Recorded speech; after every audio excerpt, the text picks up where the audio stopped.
Hey everyone, welcome to the Vanderbloemen Leadership Podcast, where we help you build, run, and keep great teams. Thanks for being here. Let's dive in.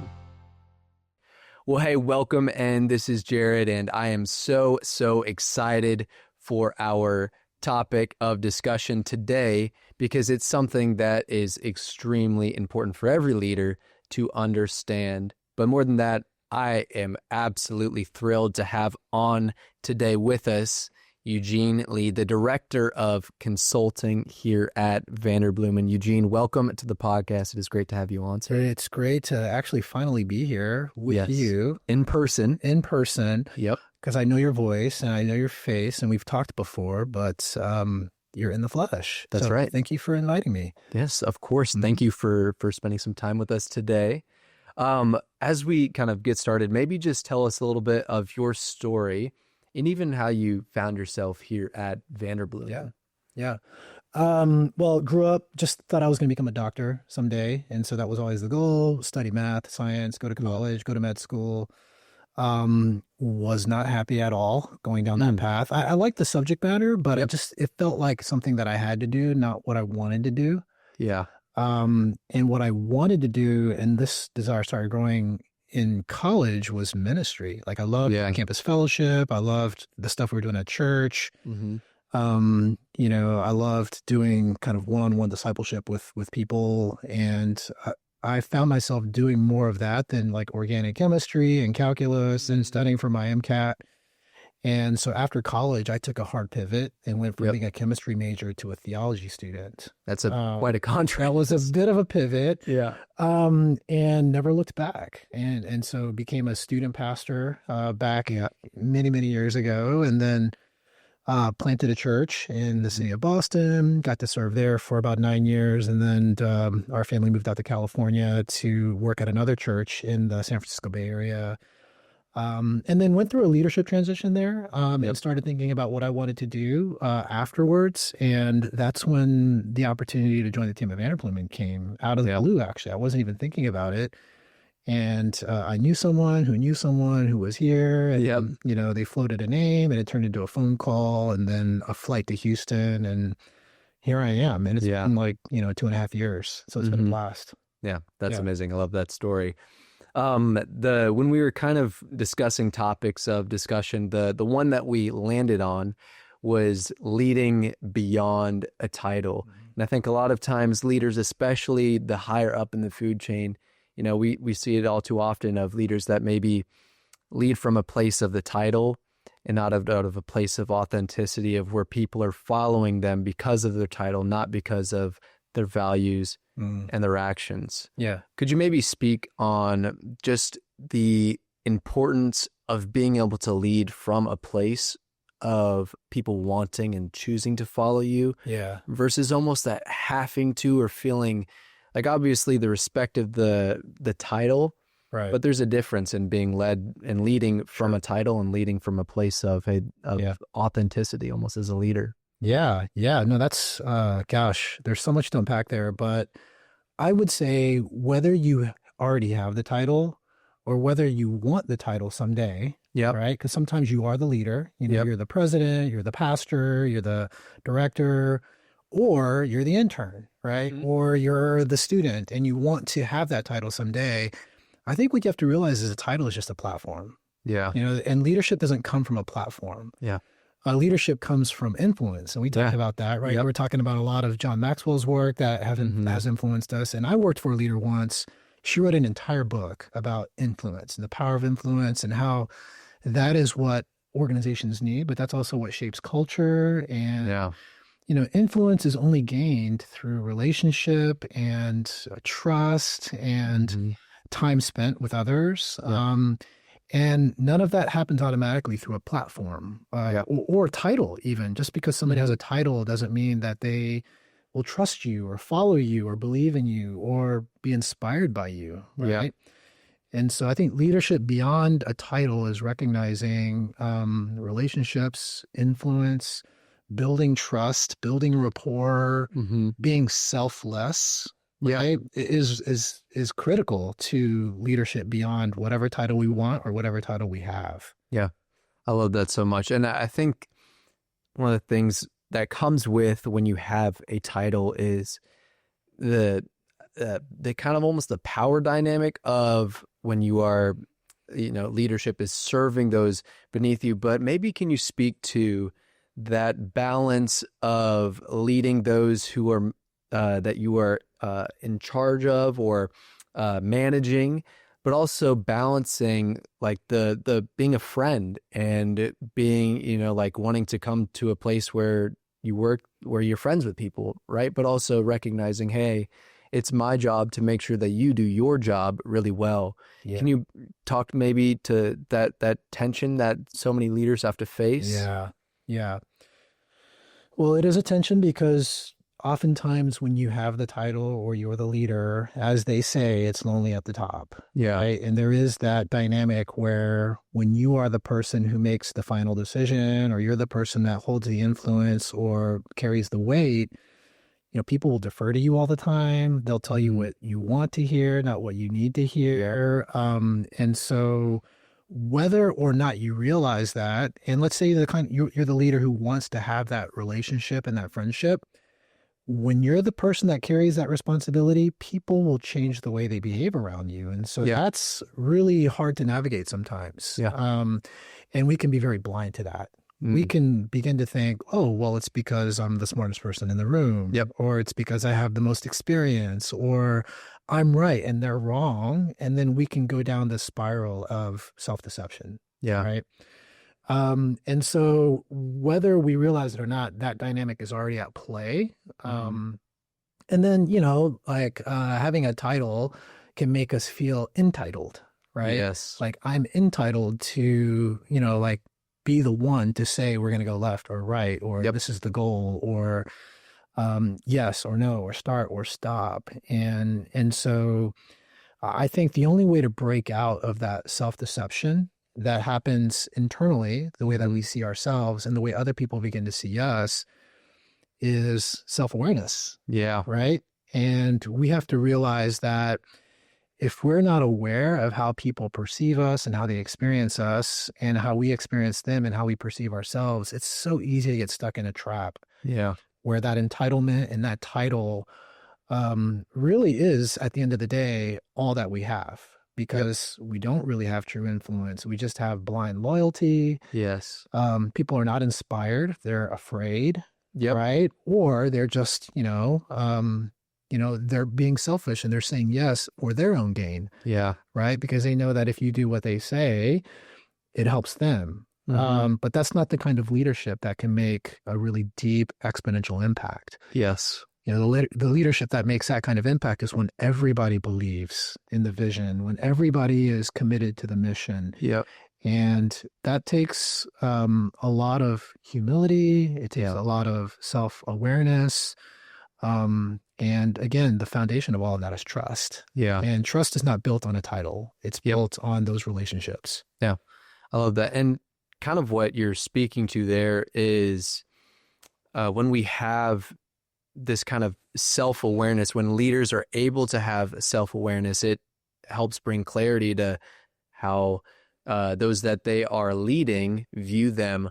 What are maybe some tips, some maybe best practices that you've seen of how a leader can make sure that they are developing in self-awareness? The Be the Unicorn did a study about all the unicorns, and I think self-awareness was the one that like 90% of people said they're above average in, of just not unicorns, of just like regular normal people, quote unquote. And so people think that they're great at self-awareness, but in reality, 90% is a lot more than half.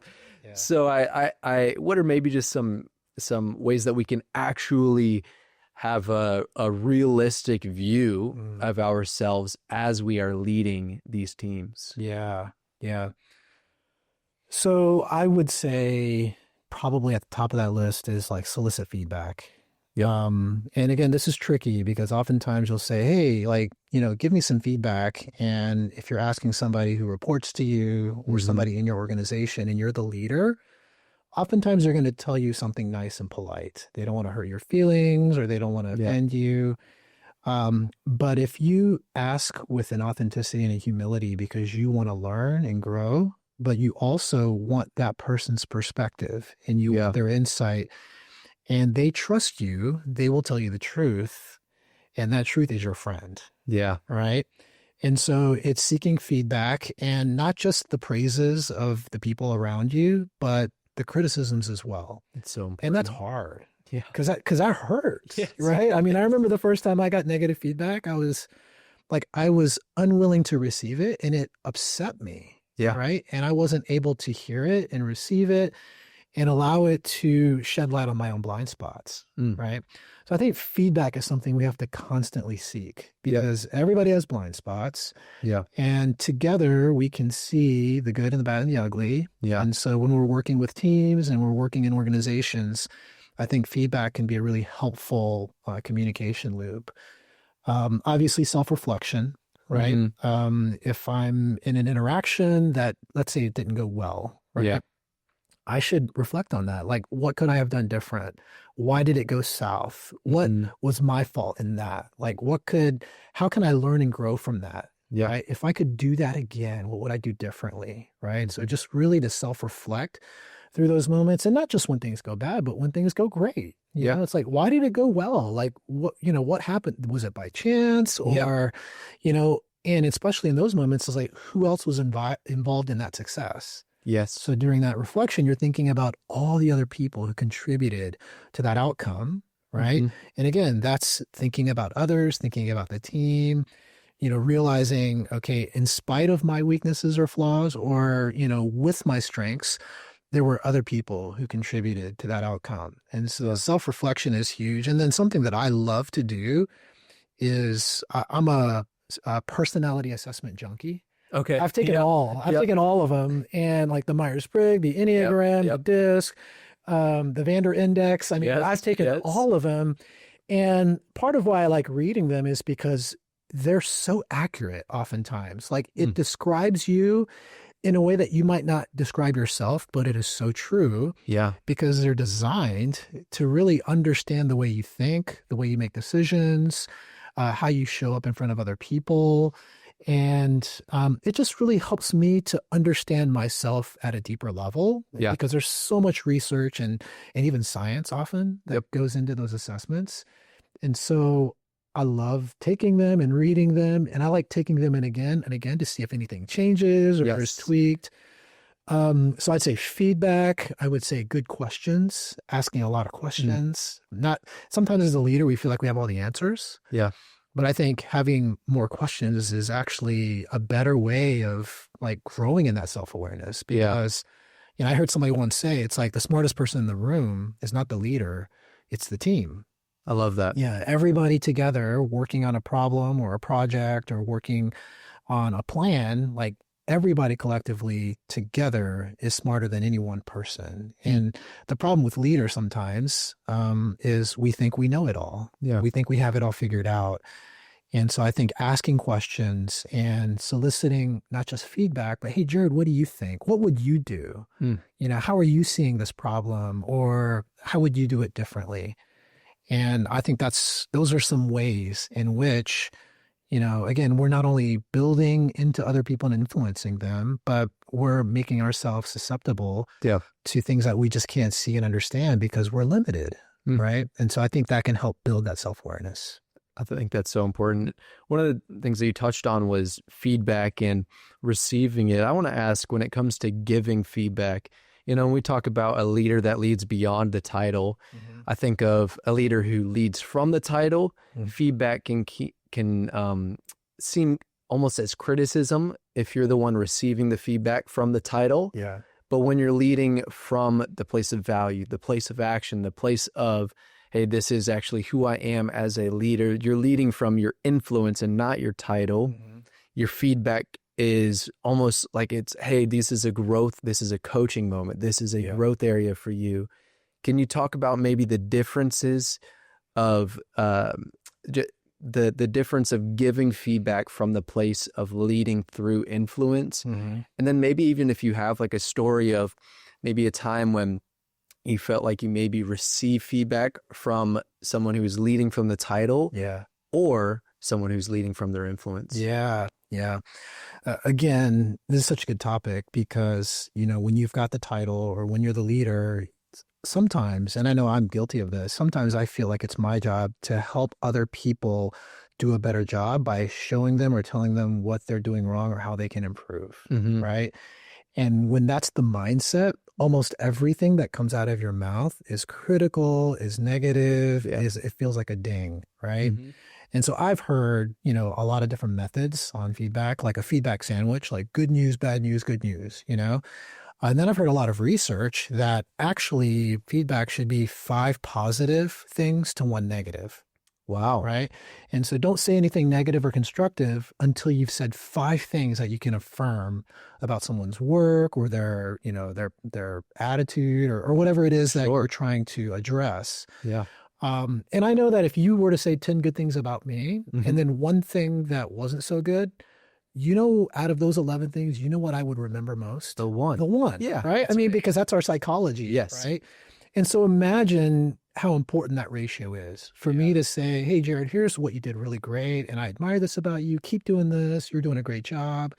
And it has to be real. It can't just be fluff. Yeah. Right. But part of that means that I'm conveying to you, I see you. I see how hard you're working. I see the value that you bring. I value you. I appreciate you. And hopefully I'm building trust with you. And you're feeling like, okay, Eugene is for me. He sees me. He supports me. And then after that foundation is built by affirming, by encouraging, by celebrating, then I can say is, here's one thing I'd probably do different. Or if I were you, I'd think of it this way. What do you think? Right. And that's where you can kind of, I don't want to say slide in, but offer the feedback, which might be constructive criticism or coaching or whatever you want to call it.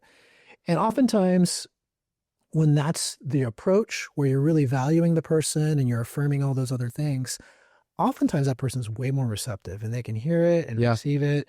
And that's what leaders should do. That's their stewardship, right? To make, to help others grow, to help others, in their roles and in their contributions. I had a boss once who, no one ever knew this, because there was a piece of paper behind, on the back of his door to his office that, it said compliments or something like that, or like attaboys or high fives or whatever it was. Right. And he had all these ticks on it where it was a reminder for him, like when he left his office, when I go out, I need to be giving out affirmation, encouragement. I need to celebrate, catch people doing great work. And it was a reminder for him. And what he'd do when he came back into the office is he like, okay, this is how many people I saw and this is what I said. And he'd do that because it helped him to really build that culture of like positive, right, reinforcement.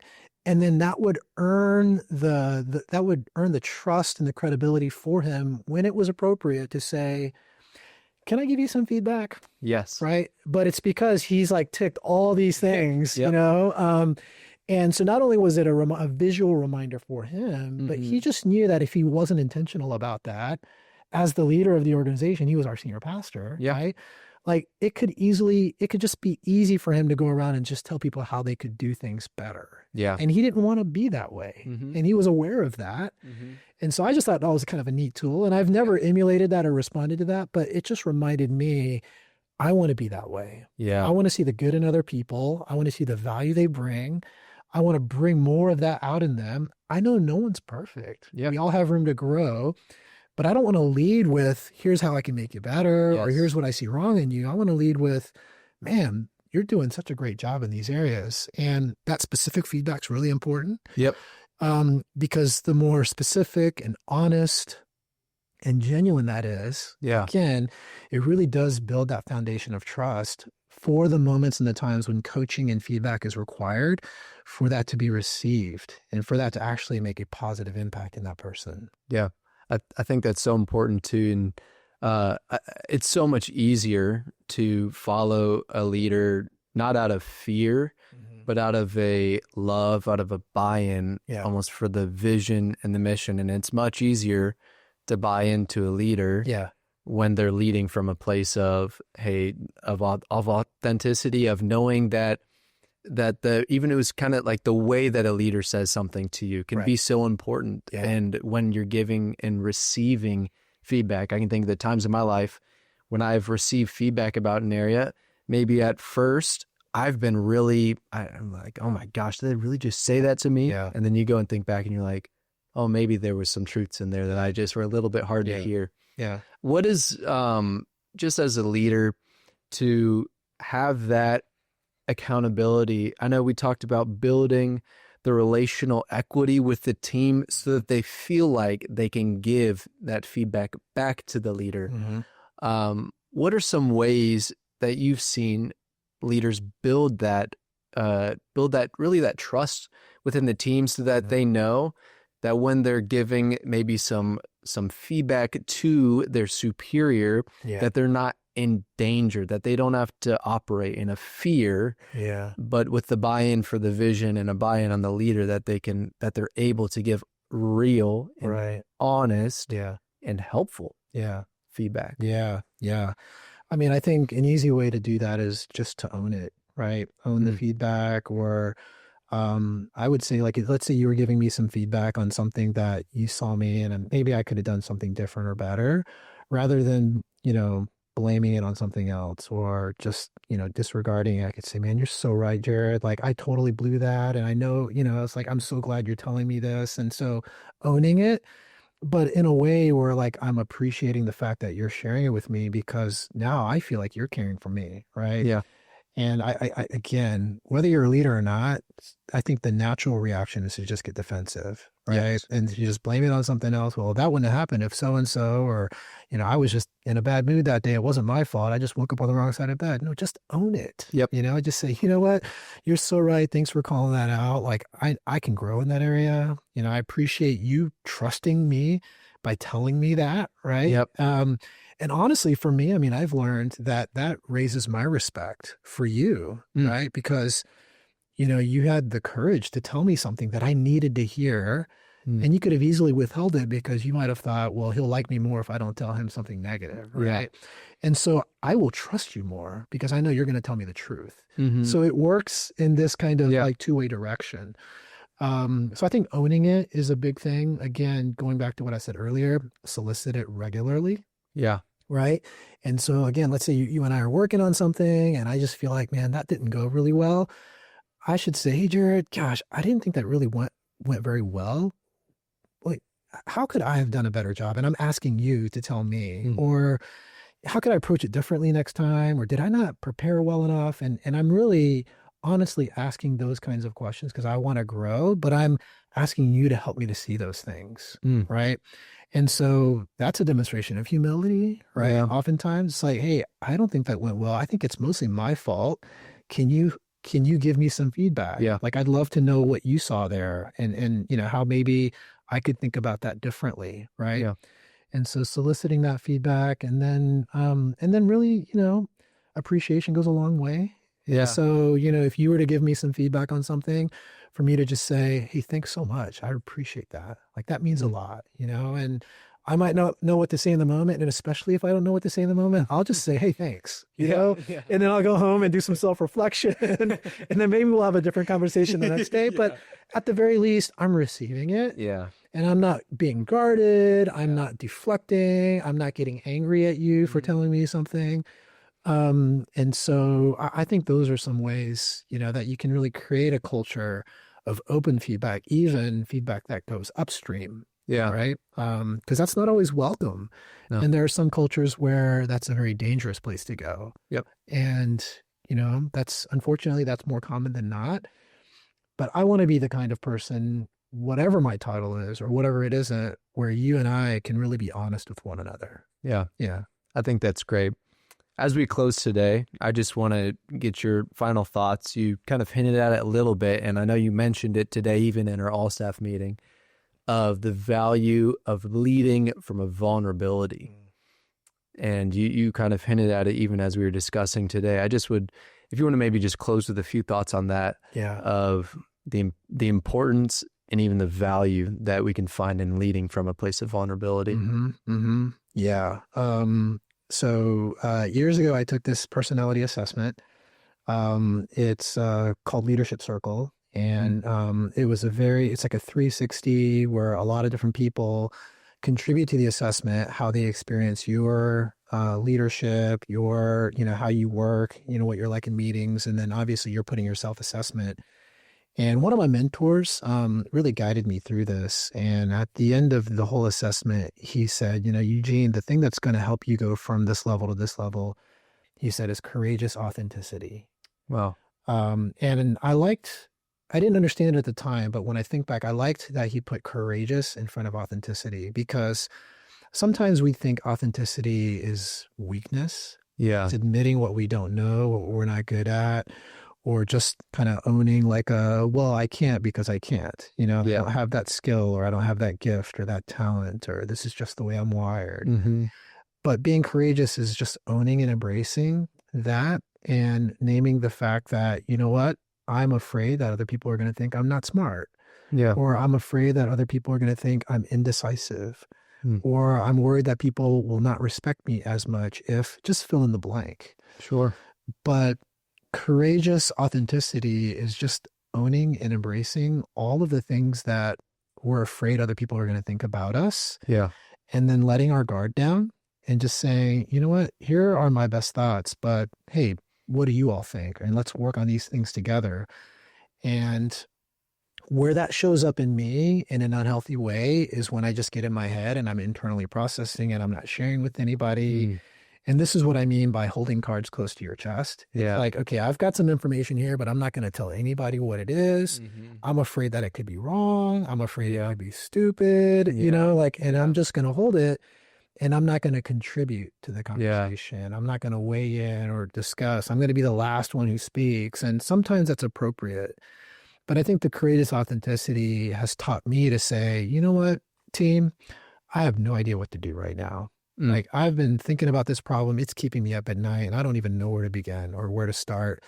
And it's just being honest and being courageous with that honesty, that authenticity, that vulnerability. And other people will really feed off of that, and it brings the best out of them. And then again, the team becomes stronger because it gives other people an opportunity to share their strength or their perspective or their wisdom, and you're creating space for that. Yeah. And so that was a lot of what I learned, not only through that personality assessment, but one of my mentors who really helped me unpack that and work on that. And it's work. You've got to work on it. Yeah. It's not just something you want to become, but you've got to work toward that place of authentic leadership. Yeah. Well, I think that's so helpful. And I just want to thank you for being able to spend some time with us today, being able to give us some of your insight. Thank you for the way that you lead, not from a title, but from a place of influence. And you are just so genuine, and like you said, that courageous vulnerability is so impactful. So just thank you so much for spending some time with us today. Thanks, Jared. Yeah. Well, here's what I know, leader, is that if you are able to lead not from a title, but from a place of action, a place of value, a place of vulnerability, you can set yourself up for more impact than ever before. Thanks again for joining us on the Vanderbloemen Leadership Podcast. I hope you enjoyed today's episode. If you're looking for more leadership resources, you can find us at vanderbloemen.com and on socials at Vanderbloemen. We'll see you again next week, where we continue discussing how to build, run, and keep great teams.